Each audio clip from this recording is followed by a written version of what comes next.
She led Bradley's mother down the halls to the counselor's office. The door was open, but no one was there.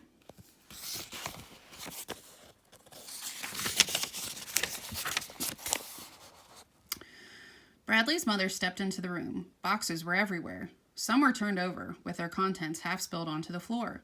A yellow ladder lay on its side. In the center of the room was a round table surrounded by chairs, but the table and chairs were covered with papers and boxes and games and books.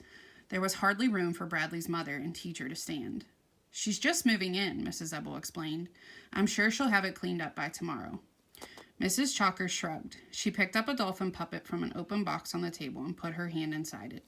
Suddenly, there was a loud grunt, and a young woman entered the room. She dropped the box she was carrying, and more than 100 crayons spilled out across the floor. "Oh, hello," she said. She was a lot younger than either Mrs. Ebel or Mrs. Chalkers. She wore blue jeans and a red t-shirt with rock and roll written across it in light blue letters. She had light brown hair, almost blonde, and clear blue eyes. "I'm Carly Davis," she said, and held out her hand. Bradley's mother stared at her a moment, then reached out to shake her hand, but suddenly realized she was still wearing the dolphin puppet. She quickly removed it and put it back in the box on the table. The counselor smiled. "She needs to sign the form so that you can start seeing her son," said Mrs. Ebel.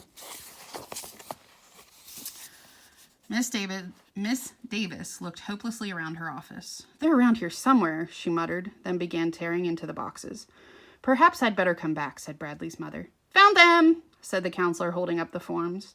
She cleared a space on the round table by pushing away a box and gave Mrs. Chalkers a form to sign. Bradley's mother looked around the messy office, then at the young woman with the rock and roll t-shirt. She shrugged her shoulders and signed her name. Miss Davis took the form from her. "Oh, you're Bradley Chalkers' mother?" Mrs. Chalkers nodded. "You would not believe all the horror stories I've heard about Bradley Chalkers," said the new counselor.